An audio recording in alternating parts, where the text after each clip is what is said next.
आज पटना के शराकत आश्रम में एक ऐतिहासिक एक्सटेंडेड कांग्रेस की मीटिंग हुई और इस मीटिंग में साथियों और आज पटना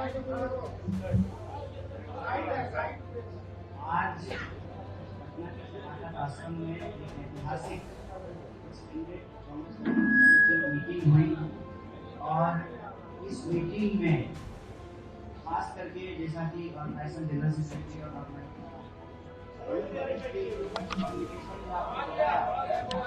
कि पूरा का पूरा जो बैठक है उसमें देश भर के तमाम मुद्दों पर चर्चा हुई, लेकिन पूरा फोकस जो है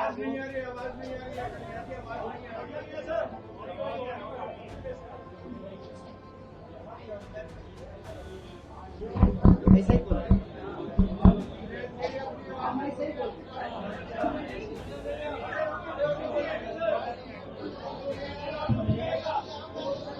आ जाएगा मेरी आवाज बुलंद है।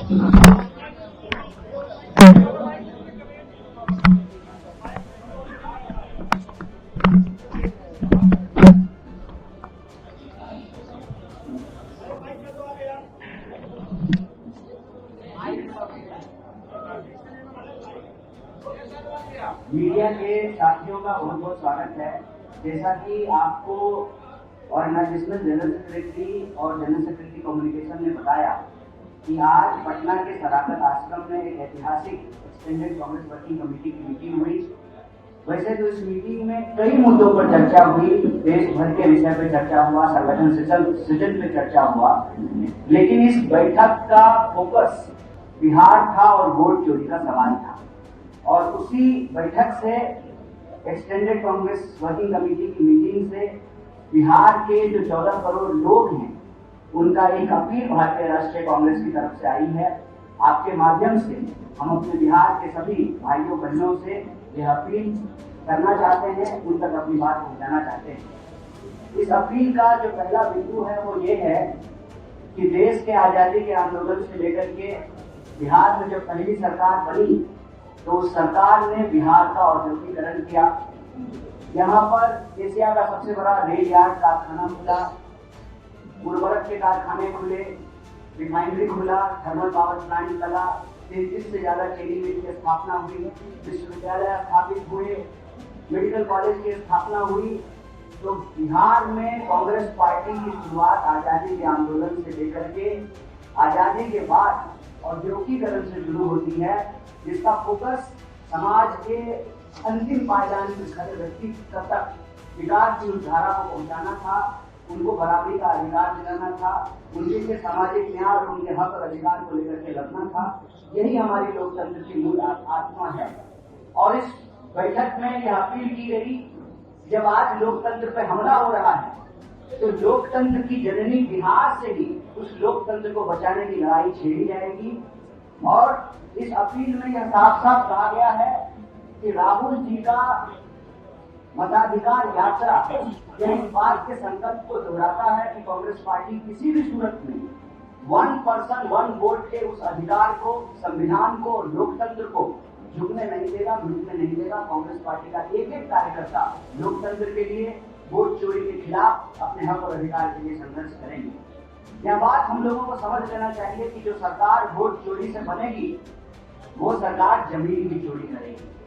और यह बात बार बार राहुल जी उठा रहे थे, कांग्रेस पार्टी उठा रही थी कि जो सरकार वोट चोरी से बनेगी वो सरकार पेपर लीक कराएगी, वो सरकार पलायन नहीं रोकेगी, वो सरकार भ्रष्टाचार करेगी, वो सरकार देश के जल जंगल जमीन को अपने दोस्तों के हवाले करेगी। और ये देखने को मिला कि कैसे यह वोट चोरी से बनी सरकार जमीन चोर थी। और अभी भागलपुर में प्रधानमंत्री जी के दोस्त को 1 रुपए प्रति एकड़ के दर से जो है उनको जमीनें दी गई है। तो यह वोट चोरी की सरकार जमीन चोर है। और जब सरकार वोट चोरी से बनती है तो वो सिर्फ जमीन चोरी नहीं करती है, वो इस देश के, इस प्रदेश के युवाओं का भविष्य चोरी करती है, वो लोगों के रोजगार को छीनती है। तो यह जो वोट चोरी से बनी सरकार है वो रोजगार चोर सरकार है। और वो रोजगार चोर सरकार ऐसे है कि आप बीपीएससी का एग्जाम उठा करके देख लीजिए, टीआरई 4 का एग्जाम उठा करके देख लीजिए, बिहार में होने वाला कोई ऐसा एग्जाम नहीं है जहां पेपर लीक नहीं हो रहा है। और उसके खिलाफ जब बिहार के नौजवान सड़कों पर उतरते हैं, अपना हक मांगते हैं, तो उनके ऊपर लाठियां बरसाई जाती है। हम नौकरी मांग रहे हैं, हमको लाठियां दी जा रही है। तो वोट चोरी से बनी है सरकार, रोजगार चोर है। इसके साथ साथ हमने बिहार में ये देखा है कि आए दिनों लगातार कानून व्यवस्था बिगड़ती जा रही है। और आज कांग्रेस प्रेसिडेंट ने एक बड़ी अच्छी बात कही। उन्होंने कहा कि यह सुशासन नहीं है, कुशासन है। और ऐसा लगता है कि प्रशासन जो है बहुत लंबी छुट्टी पे चली गई है बिहार की। प्रशासन तभी एक्टिव होता है जब स्टूडेंट को पीटना हो, जब शिक्षकों को पीटना हो। प्रशासन तभी एक्टिव होती है जब शराब माफिया से भ्रष्टाचार में पैसा वसूलना हो। इस प्रदेश का शासन और प्रशासन जो है वो लंबे समय के लिए छुट्टी पे चला गया है। इसीलिए वोट चोरी से बनी हुई सरकार अपराधियों के संरक्षण से चलती है। जो सरकार वोट चोरी से बनी है उस सरकार को अपराधी चलाते हैं। इसीलिए बिहार की हालत ये है कि आज मानसून में जितना पानी नहीं बरसा उससे ज्यादा गोलियां बरसी हैं। तो वोट चोरी से बनी हुई सरकार लोगों के शासन, प्रशासन और सुशासन के अधिकार की चोरी करती है। तो यह जो अपील है आज कांग्रेस वर्किंग कमेटी ने बिहार के मतदाताओं के नाम जारी किया है। हम उसके एक एक बिंदु को डिटेल्स नहीं बोल रहे हैं, संक्षेप में आपके बीच में रखा है।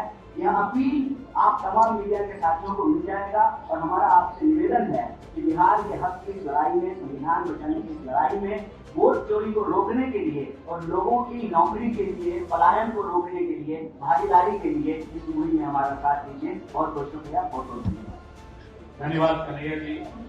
ये 4.5 घंटे चली हमारी सीडब्ल्यूसी की बैठक और 51 लोगों ने उसको एड्रेस किया।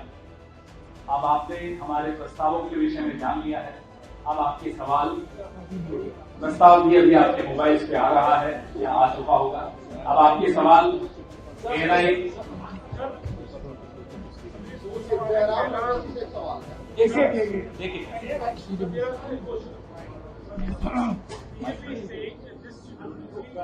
only for political gain, not for Bihar. You insulted Mahendra Prasad, you insulted Jayaprakash Narayan, you insulted Dr. Sumitra. This is the statement of BJP leader Ravi Shankar Prasad in Delhi.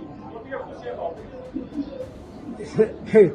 We are real, I told in the initial stage itself, we are really proud of that we are meeting, extended working committee is meeting in Tathagat Ashram, in which office Babu Rajendra Prasad ji stayed after he vacating the President of India.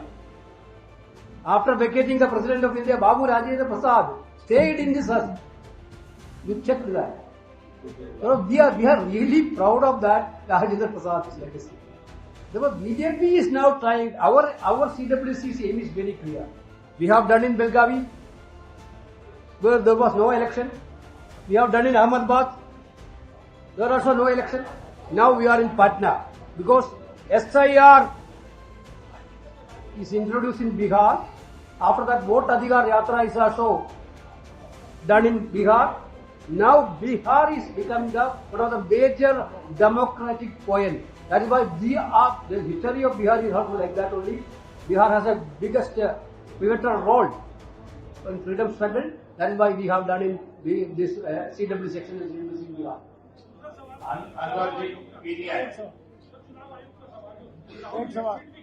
Certainly, he himself demonstrated through his 2 press conferences that this is not really an allegation of mortuary. Here is a clear evidence of mortuary. That was his press conference. Today he mentioned about that. He is again working on other constituencies, which Jairamji already told us, which can be a hydrogen bomb or any other bomb coming through. The entire discussion on this issue is that basically these BJP people are now coming into the power with this mortuary exercise. They are not come legitimate. They didn't come legitimately. Basically they have stolen the election. That is why they become prime minister, they become chief ministers, everything. we are going to demonstrate in a bigger way in coming days. That's what Rahul ji also mentioned.